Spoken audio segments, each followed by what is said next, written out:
कल मौलाना महमूद मदनी के आंसू हर किसी ने देखे। आंसुओं के बीच से देश को लेकर उनका दिया गया बयान सुर्खियां बना।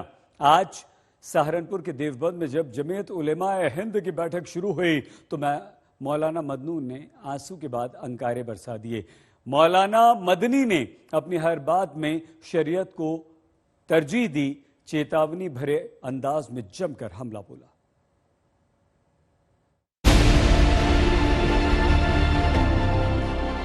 तुमको अगर बर्दाश्त नहीं है हमारा मजहब तो तुम कहीं और चले जाओ।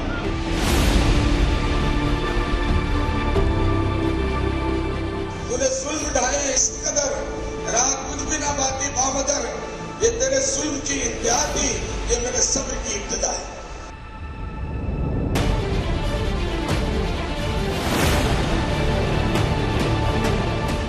भैया तुम्हें मौका नहीं मिला था पाकिस्तान जाने का, हमें मौका मिला था, हमने रिजेक्ट किया है उसे पाकिस्तान जाने का।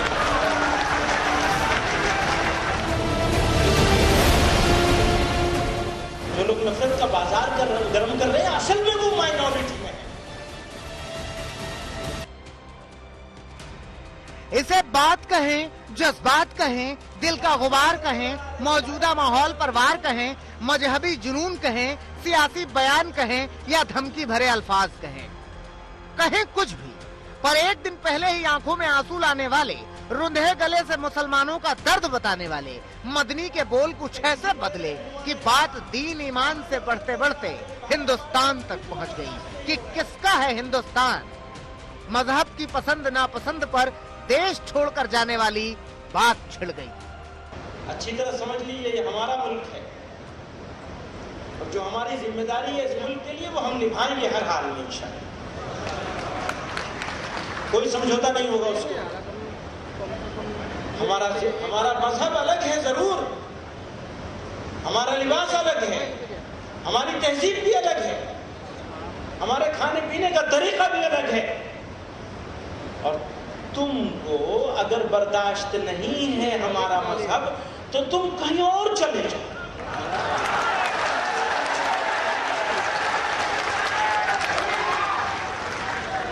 भेजना नहीं है किसी को, भेजना नहीं है किसी को, क्योंकि वो जरा सी बात पे कहते हैं ना पाकिस्तान चले जाओ। भैया तुम्हें मौका नहीं मिला था पाकिस्तान जाने का, हमें मौका मिला था, हमने रिजेक्ट किया है उसे पाकिस्तान जाने का। इसलिए हम नहीं जाएंगे, जिसको भेजने का शौक है वो चला जाए। जमीयत के सम्मेलन के दूसरे दिन मदनी अलग ही रो में दिखे। नफरती जमात पर सीधा वार किया, नफरत फैलाने वालों को अल्पसंख्यक बताया, हम ख्यालों के दम पर आगे की जंग का भरोसा जताया। किसी को जवाब देना, ये बेवकूफ लोग हैं वो जिनको जवाब दे रहे हैं, वो वैसे भी माइनॉरिटी में है।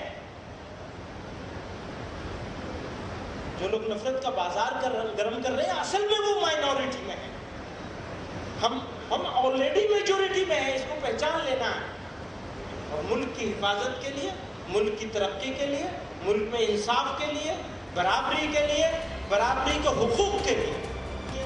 मंच से मदनी की पूरी तकरीर में अलग अलग रंग दिखे। कभी इल्म की बात, कहीं इंसाफ की लड़ाई की ललकार भरी। भले ही खुलकर किसी का नाम नहीं लिया, लेकिन इशारों में कईयों पर तीखा वार किया। हम तुम्हें बताने की कोशिश कर रहे हैं, डराने की नहीं कर रहे। तुम डराते हो, हम सिर्फ बता रहे हैं कि डराना बंद कर दो, अपनों को भी डराना बंद कर दो और जिनको तुम गैर समझते हो उनको भी डराना बंद कर दो। और हम गैर नहीं हैं, इस मुल्क के शहरी हैं। मदनी की बातों में तंज था, हमला था।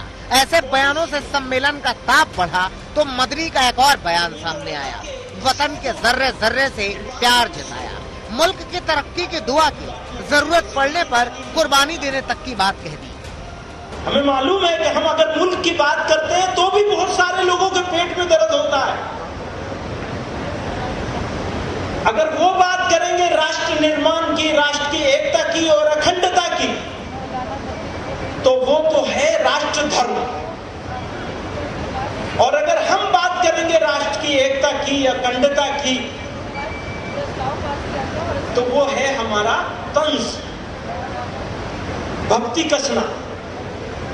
बुराई की नीयत से कर रहे हैं, किसी को बुरा बताने के लिए कर रहे हैं, जी नहीं।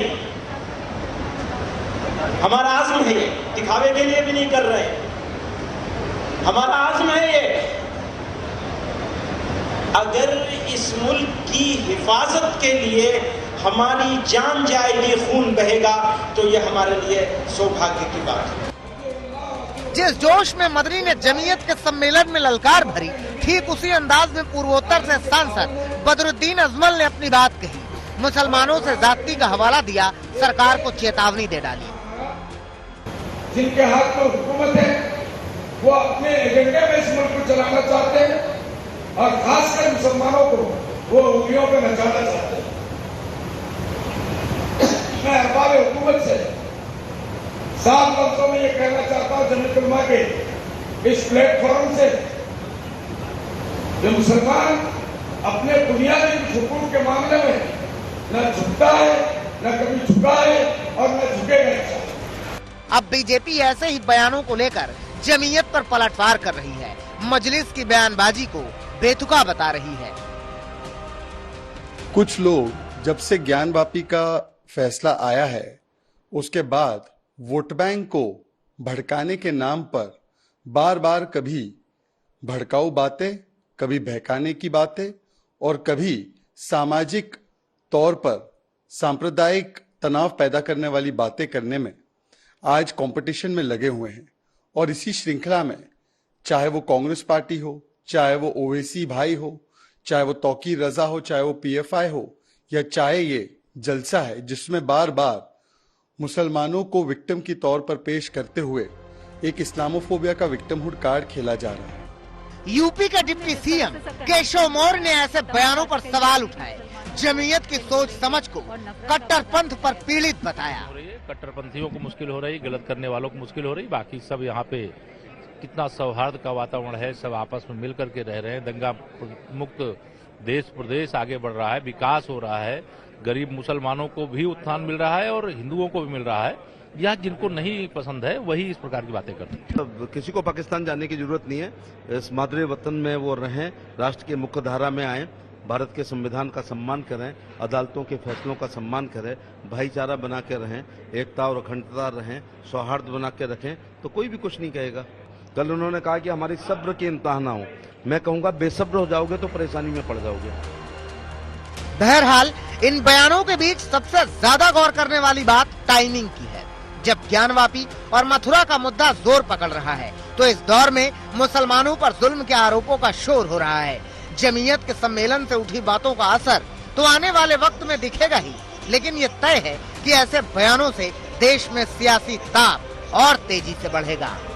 पिंटू शर्मा के साथ तंसीम हैदर, देवबंद, आज तक।